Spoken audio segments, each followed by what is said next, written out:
Welcome back to another OCD Recovery Instagram Live. I'm going to be doing a question and answer format now because I haven't been on here for a while, so I thought I'd come on here quickly and do a question and answer format. So anything you want to ask about OCD, you can ask now, and I will cover that. And I'm hoping this battery lasts as well because I've had quite a few calls and haven't charged my phone, so I'll hopefully get through these. So any questions you want to ask relating to OCD, this Instagram Live is now going to be completely focused on answering questions. So anything you want to ask, post it on here and I'll respond now.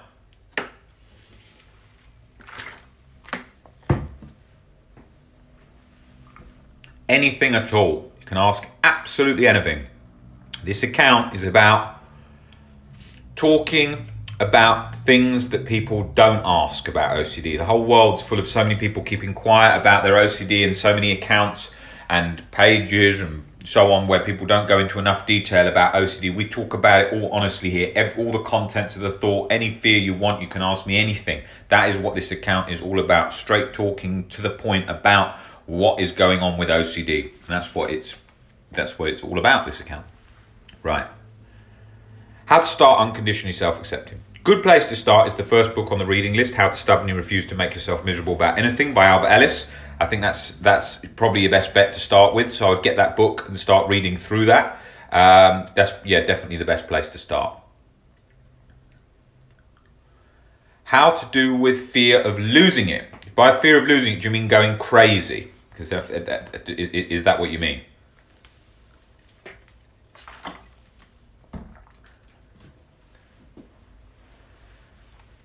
Loss of attraction due to sexuality fears. You've got to wear that like an uncomfortable coat. The same as with relationship OCD and POCD. You're going to get intrusive thoughts and images coming in during sex, during any other types of intimacy. So you've got to wear that like an uncomfortable coat. Just, okay, you're feeling that. Okay, that's all right. Wear it. Feel it. You might feel not attracted when you kiss them or you have sex with them. Just keep going. Just keep wearing that uncomfortable feeling. Living life on your terms, not OCD's. Do people with OCD get paranoid thoughts like being poisoned? Yes, I used to get that a lot. That was one of my fears. I used to sort of sit in a bar, have a drink, and then think someone from the other side of the bar poisoned it and I was about to die. That used to happen. I used to get that one. I really used to think I was going quite crazy at that point because I didn't understand OCD at the time.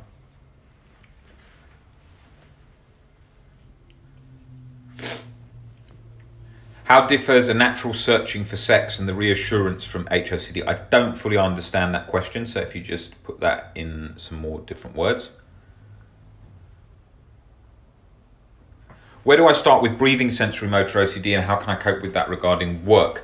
Well, it's about getting comfortable with feeling off with your breathing because obviously breathing is sort of involuntary. Once you get involved in it, you'll feel sort of off, but you've got to get used to, it depends on what the fear is, but I imagine the fear is relating to getting short breaths, feeling out of breath like I could have even when doing this Instagram Live. What if I can't breathe? What happens if I come across weird?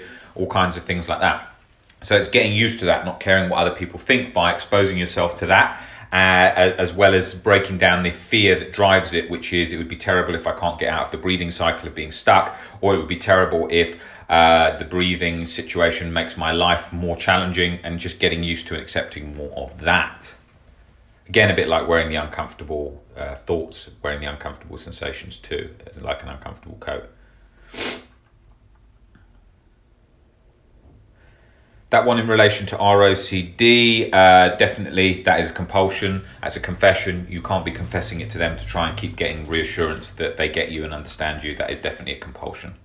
You need to learn to accept that they might not get that, it might feel disconnected. You need to get comfortable with all of that. How to deal with fear of going crazy. Well, what is crazy? Crazy by definition could only be schizophrenia, bipolar, any of these things. So it tends to be fears of individual illnesses, which we can then expose to and so on. Or it's to do with letting go, suddenly lashing out, fear of losing control, hurting someone, so on. So it tends to be one of those angles.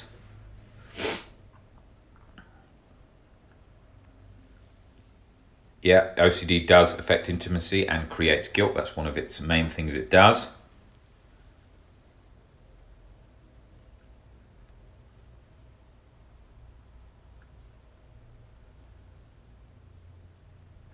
The questions coming from people saying, oh, I don't know who I am anymore. You've just got to go roughly with uncertainty, just doing the best you can, not knowing 100% which is the right decision, just roughly going along, going with uncertainty, and you tend to sort of flow along just as you would. Not trying to get certainty on that. Do I recommend the books for that too, Sean? Yes. I think the first book, How to Stubbornly Refuse to Make Yourself Miserable About Anything, is very good for that, and so is the Claire Weeks Self-Help for Your Nerves book. Keep firing these questions across, guys. I'm going to be here for the next few minutes. I will cover those on here, because I know a lot of you guys send me them on Instagram message, and I can't always get to them, so I'm usually pretty busy. So on here, I can definitely do all of those. Can OCD convince you 100%? Absolutely. It will make it feel as real as it possibly can get. You'll be absolutely, utterly convinced it's real, not being able to tell the difference. That's how it feels. I know that feeling very well.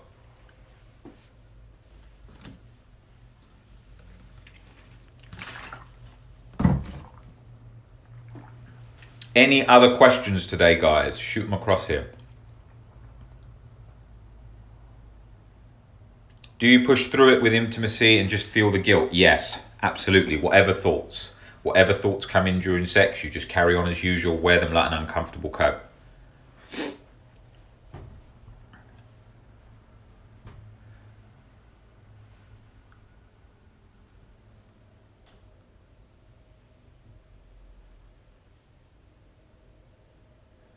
Yes, keeping them to yourself, getting comfortable with them, but you can share them at times, but not compulsively.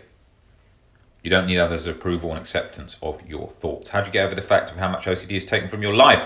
Before diagnosis, I lost probably a decade because it empowered me. It made me who I am today. It's given me all of that insight into my life today, so I wouldn't change it for the world. Sure, it would have been better to not have had the discomfort, but then I wouldn't have the knowledge. It's a trade-off. So I would rather keep the trade of having that, and it's what happened. There's no point trying to debate whether it did or didn't and trading in any other way, because it has happened, and that is my life. So from that, I've empowered my life with it and the knowledge, and it's completely changed my life. And I got a lot of that from the Viktor Frankl book, Man's Search for Meaning, a Holocaust survivor and creator of logotherapy, who talked all about taking meaning from great suffering, which he had because he lost a lot of family in the Holocaust. And so he took that meaning and used that to empower him, and talks about how he did that and how he went on into suicide prevention. And it's exactly the same as how I apply that to myself and all the people that I work with.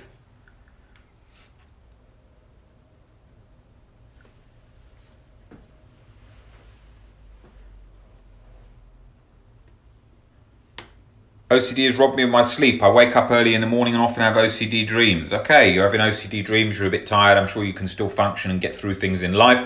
It's probably the fear that's driving it of having OCD dreams, scared of having them, scared of not getting to sleep, which drives it. But I will go into that a lot more detail in one of my sleep Instagram videos, because there's so much to cover on that individual topic.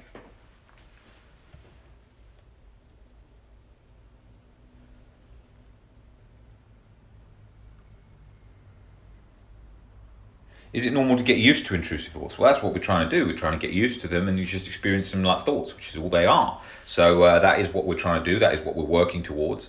So getting comfortable with them. Then we have the old backdoor spike type of things. Oh, I'm not anxious about it. Then it must mean it's true, or so on and so on. There's no indicators like that make any sense, or no clear cut ways of defining that and in using that as an indicator. Whatever comes in, groinal responses, anything in answer to the question that was prior, any of that, just wear them like an uncomfortable coat. They serve no indication. Not feeling anxious, groinal responses are no indication whatsoever. The same as feeling hot, cold, sweating is an indication of real, false, or anything with any thought. Makes no reference point at all. All right, guys, I'm going to go now. I thought I'd just come on here quickly and get some questions covered. I'll be back on in the week doing some more of these, and I will see you then. All right, guys, see you later.